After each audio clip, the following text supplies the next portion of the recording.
වාහනයක් වුණාම අවුරුද්දෙන් අවුරුද්ද ලයිසන් කරන්න ඕන. කවුරු දන්නවද ඌවා? කනොඩ බැයිද? ඊට කැඩුවර කබල්ලක් තිබුණා වගේ හරි ගස්සන්. අපා බුදුම්මේ කකුල් දෙකම කැටිලෝ.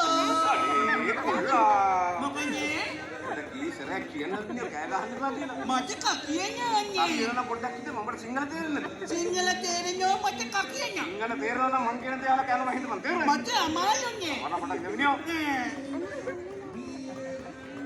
අනේ බෑ පණ්ඩා. බැෂරාවි. අනේ මාෂේ. බෑ ඉන්න තියෙන කරුවනේ. කරවලේ දැන් වෙලාව කීයද බලපන්. දැන් නම් ටිකක් ඇඳිලි වැඩි. වැටිලා. ඔබ දන්නව නේද වාහනයක් වුණාම අවශ්‍ය 6 පත්තු කරන්න ඕනේ කියලා. මේකට රාරාවි මම ගෙදර උන්දල ගුවා ලාම්පුව තියන්න කියලා උන්දත් කියනවා. එතකොට කරත් යන්නේ උඹට ගෙදර උන්ද. හිටපු ගමන් උන්දත් නැගලා. මොනම බිත්තියේ. පිටි ඇරියට ගවල්ල තරප්පුවක්. අපා බුදුම්මේ කකුල් දෙකම කැටිලෝ. අනේ කොල්ලා. මොකනේ? මම කිව්වද කෑ ගහන්න එපා කියලා. තාලාවි මට කකියන්නේ. කවුරුහාර මිනිහ ඔබ ඔහම කෑ ගහනකොට දෙවියන් දෙනකොට මම කොහොමද රාජකාරිය කරන්නේ? මට හරි අමාරුනේ. මට අමාරු නම් පොඩ්ඩක් එහෙම රාජකාරිය කරන්න. මට අමාරුයි.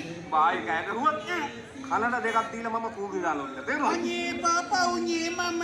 හරි එහෙනම් කෑනකන් නිශ්ශබ්ද වෙන්න මම තේරුණේ. නෑ. අනේ බෑ පණ්ඩා. බැෂරාවි.